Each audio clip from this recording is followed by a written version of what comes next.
Então vamos iniciar o nosso primeiro capítulo, no qual que a gente vai falar sobre a introdução e as teorias de Six Sigma.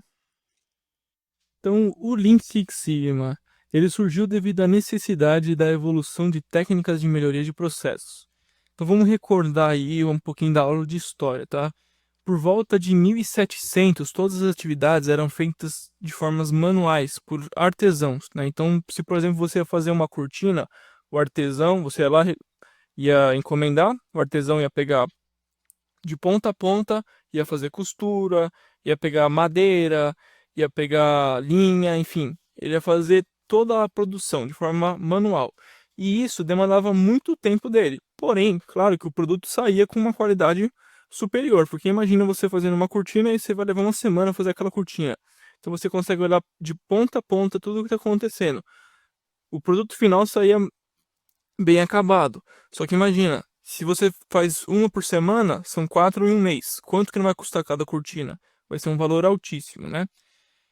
Acompanhe esse raciocínio. Aí, por volta de 1760, tem o início da Revolução Industrial, tá? Só que a máquina começa a surgir, não tem um surgimento de forma pesada da máquina, né? Que surge aí por volta de 1900, que é o segundo tópico.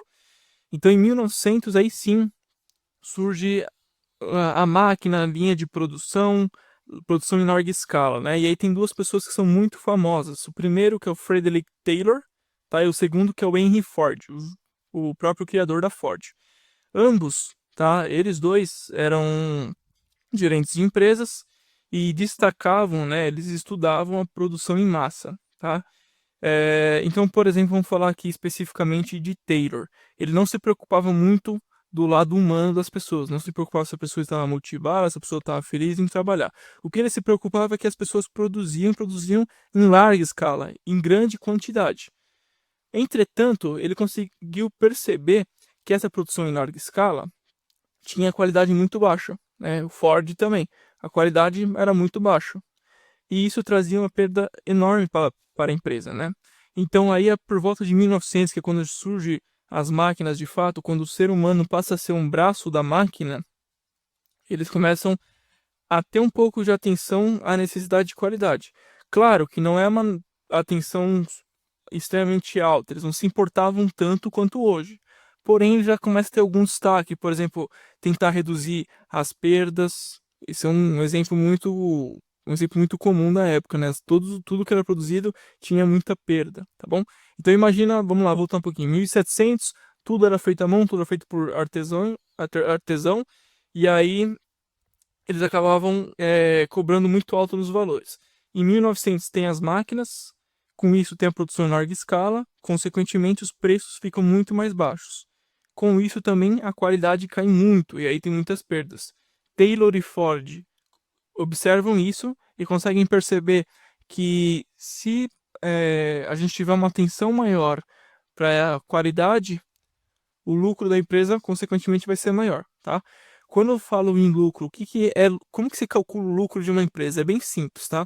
É toda a entrada menos a saída. O que eu quero dizer? Toda a receita que a empresa tem, então tudo que entra no dinheiro, menos os custos e as despesas. Isso é o lucro. Hoje em dia, a gente sabe que o mundo corporativo está cada vez mais difícil. Tem muitos concorrentes no mercado. E, consequentemente, ter uma receita maior é difícil, porque ou você vai ter que aumentar o seu portfólio, ou você vai ter que aumentar a quantidade de clientes, ou vai ter que aumentar o preço, tá? Sem cair a quantidade de compras, sem cair a demanda, tá ok? Porém, é muito mais fácil você focar na redução de custos, tá? Então essa continha é simples. Se não aumenta a receita, reduz o custo, que a lucratividade aumenta. E aí, por volta de 1900 foi quando eles começaram a ter atenção a isso. Aí, em 1930, surge uma pessoa chamada Shewhart. Tá? O Shewhart, quem que foi? Ele é basicamente o maior autor aí de Six Sigma. Ele que estudou o ciclo DMAIC, que a gente vai ver mais para frente, tá? Que é o ciclo de aplicação para melhoria. E ele desenvolve alguns métodos, tá? Conhecido como causas especiais e causas comuns. Isso também a gente vai ver um pouco mais adiante. Mas o que seria? Basicamente, imagina um gráfico, tá? Uma causa especial é quando você tem um gráfico que está estável e um ponto desse gráfico vai lá para cima e depois volta à estabilidade. Tá? Isso aí é uma causa especial, ou seja, alguma coisa de errado aconteceu. E também tem as causas comuns, que é quando isso acontece, porém se torna um ciclo. Mas qual é a relevância disso para o nosso estudo, né? Qual é a relevância das causas especiais e causas comuns? A relevância é que com isso a gente pode obter algumas informações importantes para a aplicação de melhorias no processo. Então, por exemplo, uma causa especial, como o nome já diz, ela é especial, ela é à parte. Não necessariamente precisa se concentrar uma melhoria naquilo. Tá?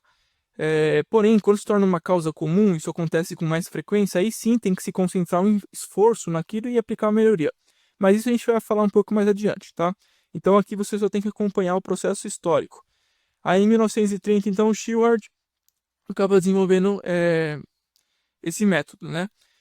Em 1950, aí surgem duas pessoas também muito importantes, tá? O primeiro que é o Deming. Deming é muito conhecido, principalmente pelo seu ciclo PDCA, que é o Plan, Do, Check e Act.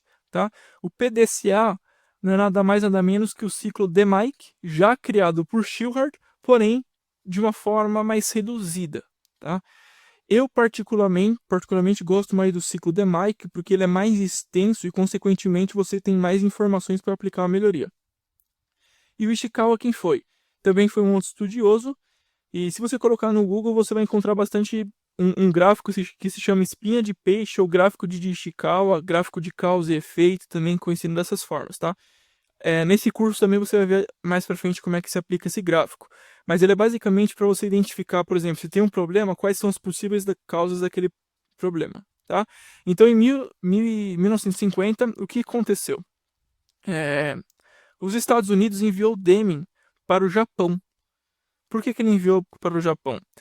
Justamente por conta aí das guerras e dos problemas que os Estados Unidos sempre teve com o Japão, como, entre aspas, um pedido de desculpa, eles mandaram um Deming, que era um cientista, porque na época os carros japoneses tecnologicamente eram inferiores aos carros norte-americanos e, além disso, eles gastavam muito mais combustíveis, tá? Então, se a gente for olhar no mercado, os carros norte-americanos eram muito mais competitivos. Aí Ford, a GM, por exemplo, eram muito mais competitivos do que a Toyota. E hoje a Toyota a gente sabe que é referência mundial, certo? O que eles fizeram? Eles enviaram Deming para o Deming estudar lá o processo da Toyota, das empresas japonesas e implementar alguma melhoria, tá? Porém, isso não tinha relação nenhuma com os Estados Unidos. O Deming, por sinal, não era valorizado nos Estados Unidos. E veja o que aconteceu hoje.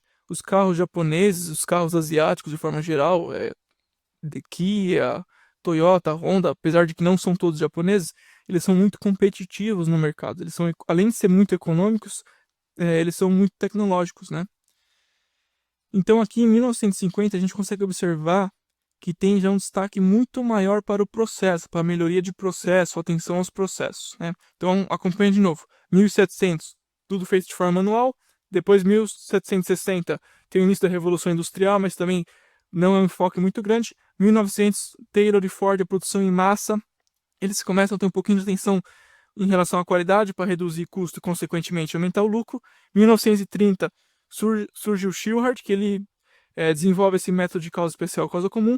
1950, aí tem um estouro com Deming, que ele consegue fazer essa redução e mostrar, por exemplo, a Toyota, que eles estão perdendo muito dinheiro e aí assim por diante, tá? E em 1980, aí que estoura toda essa parte de qualidade, de processos, né? Surge uma norma chamada ISO. Tá? O que é a ISO? ISO é uma certificação, aí existem diversos tipos de certificação, ISO 9000, ISO 9001, ISO 20000, 20001, enfim. Tem certificação desde questões de meio ambiente, tá? Se a sua empresa é comprometida com o meio ambiente, até mesmo certificações de ISO para ver se a sua empresa tem processos estruturados. Então, em 1980, a ISO acaba forçando as empresas a terem padrões, né? A terem gestão da qualidade. Então aí sim que se tem de uma forma bem concreta a necessidade de Six Sigma, por exemplo. Então você consegue observar rapidamente, passando esse histórico para vocês, que o Six Sigma é uma ciência muito comum, né? Muito recente. tá? Começou há pouco tempo, 1980, que a gente está falando poucos anos atrás, tá ok? Então, com o início da Revolução Industrial, a produção passou a ser em larga escala e de baixa qualidade. Então, acho que aqui ficou claro a questão do histórico e a necessidade, o enfoque cada vez maior para a gestão de processos. O Lean Six Sigma, né? Então, o que é um Six Sigma? O Six vem justamente de 6, então são 6 sigmas. É como você classifica uma empresa, tá? Essa daqui é uma tabela que a gente fez só para você ter conhecimento. Isso vai variar bastante do modelo de negócio. Que tipo de negócio a gente está falando? Por exemplo, se a gente estiver falando de produção de avião, tá? A gente sempre quer que o número de defeitos seja o mínimo possível, porque ninguém gostaria de estar lá em cima a 10 mil pés e descobrir que o avião tem um problema, por exemplo, né? Mas só para vocês terem aqui uma visão. Como é que funciona? Você pode ver na primeira coluna que é o sigma. Então a gente tem 1, 2, 3, 4, 5 e o 6, tá? Porcentagem boas, o que seria? Isso aí seria a porcentagem de peças que foram produzidas e estão boas, podem ser comercializadas. Porcentagem de defeitos, são a quantidade de peças que foram apresentadas com defeitos. E depois a gente tem que sempre analisar pelo defeito por milhão, tá? Então, quando a gente produzir 1 milhão de peças, quantas serão produzidas com defeito, tá? O porquê disso? Você precisa pensar da seguinte forma: a minha empresa, ela tem 80% de peças produzidas boas, não tem defeito. As pessoas param e pensam, poxa, 80% é bastante coisa, né? Só perde 20. Mas quanto que esses 20 representam em 1 milhão? Vamos falar ainda mais, a empresa só perde 5%. Quanto desses 5% perdido representam em 1 milhão de peças produzidas? Você como um Yellow Belt, um Green Belt, um Black Belt, precisa pensar dessa forma bem ampla, né? Então vamos aqui num exemplo. Uma empresa que é Sigma 1, ela produz peças boas aí aproximadamente 31%. E aí de peças ruins dá quase 70%. Isso significa que a cada 1 milhão de peças produzidas, ela perde 691.462. Ou seja, se uma empresa está classificada como Sigma 1, ela está fadada ao fracasso. Em pouco tempo ela vai falir. Uma empresa Sigma 2. Olha que o salto de Sigma 1 para o Sigma 2 é bem grande, né? Então no Sigma 2, ela produz 69,1% de peças boas, perde 30,09%. Ou seja, a cada 1 milhão, ela perde 308.538. Também é uma perda gigantesca e uma empresa que é Sigma 2 também está fadada ao fracasso. Uma empresa que é Sigma 3, tá? Uma informação importante: empresas com Sigma 3 e Sigma 4 são consideradas empresas competitivas. Empresas Sigma 5 e Sigma 6 são consideradas empresas universais. Claro, conforme eu falei aqui no começo, isso depende bastante do tipo de negócio. Vamos ver aqui no exemplo de Sigma 3. Muitas empresas, quando tem KPIs, né, que são aquelas formas, as métricas de mostrar o quanto está rendendo o negócio, o quanto você está produzindo, muitas empresas se contentam com ter, por exemplo, 93,3% de peças produzidas na conformidade, ou 95%. Porém, será que isso é bom? Ou será que é pouco? Vamos ver aqui, 93,3% de peças produzidas boas significa que 6,7% são ruins. Logo, a cada 1 milhão de peças, 66.807 são perdidas. Vamos pensar então, conforme eu falei, em avião. Tá? Se a cada 1 milhão de aviões, 66.807 apresentarem problemas, isso significa que o avião não vai ser o transporte mais seguro do mundo, certo? Então o Sigma 3 para aeronáutica é péssimo, tá? Porém, dependendo do tipo de negócio, o Sigma 3 pode ser competitivo. O Sigma 4 significa que 99,38% de peças são boas e 0,62% ruins. Em 1 milhão ele perde 6.210. Aí você pensa, poxa, 6.210 não é tanta coisa. Vamos esquecer agora a aeronáutica, vamos falar de carros. Se a cada produção eu tiver que fazer o recal de 6.210 carros, quanto custa cada carro, por exemplo? Qual vai ser o custo de manutenção que eu vou ter na minha empresa? Particularmente, eu acho que 6.210 vai ser muito alto. Uma empresa Sigma 5, que é considerada uma empresa Universal, ela tem 99,977% das peças boas e só 0,023 suíno. Isso significa que a cada 1.233.000 são perdidas. E no último Sigma 6, a cada 1 milhão de peças produzidas, ela só perde 3,4. Tá? Basicamente, é bem difícil você encontrar uma empresa Sigma 6. Aí a pergunta, como é que eu transformo a minha empresa do Sigma 2, por exemplo, para o Sigma 5? Bom, é bem agressivo você transformar uma empresa de Sigma 2 para o Sigma 5, mas você precisa traçar um plano, e isso é um plano que não vai ser de uma semana, vai ser um plano anual, né? Reanalisar todos os processos, ver aonde estão tendo as perdas, e aí sim aplicar uma melhoria, um projeto de melhoria com conhecimento em Six Sigma, que é justamente o que vocês estão aprendendo aqui. Então aqui a Revolução Industrial, eu já falei um pouquinho para vocês, né? A gente teve a primeira aí em 1780, 1860, tá? Essa foi a data. Então aconteceu na Inglaterra em primeiro lugar, principalmente devido ao acúmulo de capital. A Inglaterra, a gente sabe, atualmente ainda é um país muito rico, mas antigamente era o país que dominava basicamente todos, Inglaterra, a França, até mesmo um pouco de Portugal, né? Entretanto, somente aí na segunda Revolução Industrial, que foi por volta de 1900, conforme eu destaquei para vocês, foi quando a gente tem a criação da linha de produção, determinação do ritmo de trabalho e a produção em larga escala. Então aqui já vai ficar o primeiro desafio para vocês, que é o quê? Assistir o filme Tempos Modernos. É um filme do Charlie Chaplin. É um filme muito legal. Ele mostra justamente como é que foi essa época da Revolução Industrial, no qual o humano era parte da máquina. Então você vê que até ele fica meio pirado de tanto que ele aperta parafuso. Então esse é o primeiro desafio e vamos dizer assim, uma lição de casa mesmo. Assista esse filme para vocês verem como é que foi a Revolução Industrial. Um filme muito legal. Então aqui, ó, seus principais pontos de destaque da Revolução Industrial. Quais foram? Eu destaquei os 9 pontos principais. O primeiro, mecanização da empresa. Então, antigamente, lá conforme eu falei para vocês, em 1700, tudo era feito por pessoas, né? As pessoas iam lá, costuravam, ou se fosse fazer alguma coisa de madeira, a pessoa ia lá, pregava, ela fazia ponta a ponta. E agora não, com a Revolução Industrial, as máquinas passam a fazer esse trabalho. Segundo, substituição do homem pela máquina. Tá? Então, o homem não é mais o principal ponto de destaque. O homem passa a ser um braço da máquina. Claro, ele coordena a máquina e a máquina vai fazendo o trabalho repetitivo. 3. Desenvolvimento do transporte. E isso foi um item muito importante da Revolução Industrial, o que possibilitou aumentar a quantidade de exportação e de importação. 4. Desenvolvimento de novas fontes de energia. Aí depois de um tempo a gente vem aí, principalmente hoje em dia, a gente pensando aí em energias renováveis. 5. Desenvolvimento de um melhor meio de comunicação. Tópico muito importante. Com a globalização, né, os mercados acabam se tornando globais. Então todos os mercados começam a conversar. Então o mercado do Brasil conversa com o mercado da Inglaterra, conversa com o mercado da Espanha, da China, enfim. E o meio de comunicação adequado para isso foi muito importante. O 6º, desenvolvimento da máquina a vapor. 7º, especialização e divisão do trabalho.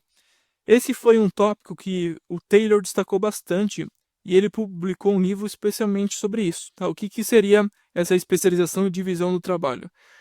Então vamos imaginar o Victor, tá? Ele é especialista em apertar parafusos da roda direita de um carro. Tanto Taylor quanto Ford, eles acreditavam que quanto mais especializado você fosse em fazer alguma coisa, melhor você faria. E a divisão do trabalho também veio para isso. Então imagina que a gente está produzindo um carro. Eu aperto o parafuso de uma roda, você aperta de outro, nosso amigo de outra, e assim por diante. A gente divide o trabalho e cada um se torna especialista em um tópico. Consequentemente, o carro é produzido mais rápido e você é um especialista e acaba produzindo com maior qualidade. Também um outro tópico, não está aqui no slide, mas o Taylor, na época, ele destacou um método de pagamento, tá, que não é que nem o de hoje em dia. Né? Hoje em dia o método de pagamento é pelas normas da CLT. Então você, por exemplo, trabalha durante um mês, e se você trabalha muito ou trabalha pouco, você recebe lá o seu salário. Você recebe 5 mil, 10 mil, 15 mil, 20 mil, enfim. Você recebe o seu salário. O Taylor não era favorável a isso. E ele fez uma métrica de salário no qual você recebia de acordo com o seu desempenho. Então, por exemplo, o Vitor, ele era especialista em apertar parafusos da roda direita, e quanto mais parafuso eu apertasse, mais dinheiro eu recebia. Isso era um método que o Taylor usou justamente para quê? Para, entre aspas, motivar as pessoas a produzirem mais. Mais para frente, a gente vai ver, quando é relação de equipe, relação de pessoas, a gente vai ver algumas teorias motivacionais também. O tópico 8, petróleo como fonte de energia. Tópico 9, motor a combustão. A necessidade da melhoria dos processos. Tá? Então, após o início da segunda revolução industrial, tem maior preocupação com os gastos em gerais, sendo assim maior preocupação com os processos produtivos e suas possibilidades de melhoria. Eu destaquei isso daqui ao longo dos últimos slides, né? Então acho que ficou bem claro. E esse daqui é o ciclo DMAIC, tá? Então, Define, Measure, Analyze, Improve e Control.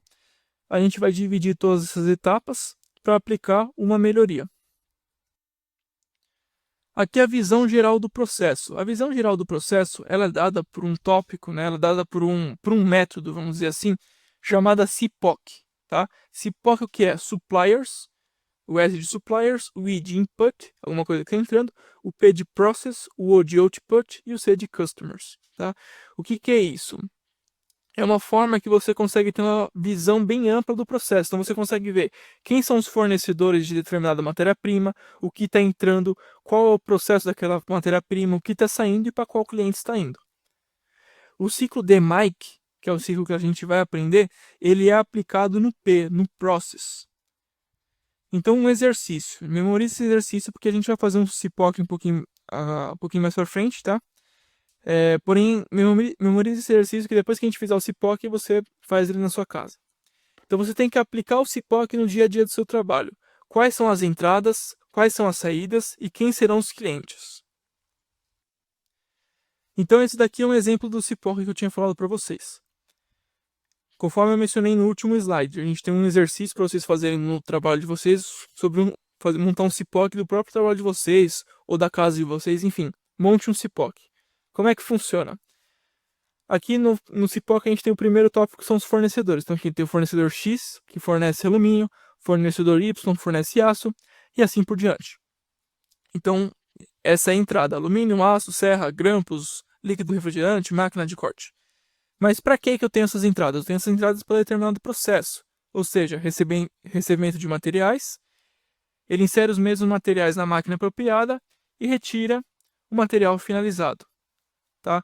Qual que é a saída? O que eu estou retirando? Tijolos ou blocos de metais. Quais são os clientes? São pessoas interessadas em adquirir os tijolos de metais. Então, aí um exemplo são as construtoras. Então, esse daqui é um CPOC bem genérico, tá, gente? Bem genérico mesmo. Porém, eu gostaria que vocês... O segundo desafio qual é?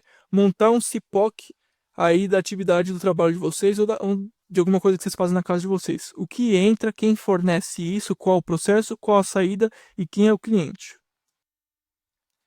Somente destacando aqui, clientes atendidos por um processo. Conforme eu falei para vocês, eu prestei bastante consultoria aí em gestão de processos, tá? Em melhoria de processos. E a pergunta que as pessoas às vezes me fazem é: você atende somente clientes externos ou clientes internos? O processo serve para atender ambos os tipos. Tá? Então eu vou destacar aqui para vocês. Qual é a diferença? Porém, antes disso, só ressaltar a diferença entre organização e empresa. Uma organização são duas pessoas, no mínimo, realizando atividades comuns e têm os mesmos objetivos. Então, por exemplo, se você faz parte de uma ONG, se você faz parte de uma igreja, se você faz parte de uma empresa, tudo isso é uma organização, porque tem você e mais uma pessoa realizando atividades com objetivos em comuns. Então, se você não souber, por exemplo, o objetivo da sua empresa, aonde a sua empresa quer estar daqui 5 anos, por exemplo, isso é um item bem delicado e é um ponto de atenção. Isso significa que você não faz parte daquela organização. E o que é uma empresa? Uma empresa é uma organização lucrativa. Então, são 2 ou mais pessoas executando atividades com objetivos incomuns. E, no caso, o objetivo qual é? Obter lucratividade. Conforme eu falei para vocês, o processo ele serve para atender tanto clientes internos quanto clientes externos. Qual a diferença? O cliente interno está presente na mesma organização. As pessoas usam aquele processo. E o cliente externo é uma empresa terceira, não faz parte da organização, eles compram um serviço. Então vamos aqui a um ponto de reflexão. Você deve pausar o vídeo, releia a apostila, assista o filme do Charlie Chaplin que eu falei, aplica o ciclo CIPOC e qualquer dúvida entre em contato conosco.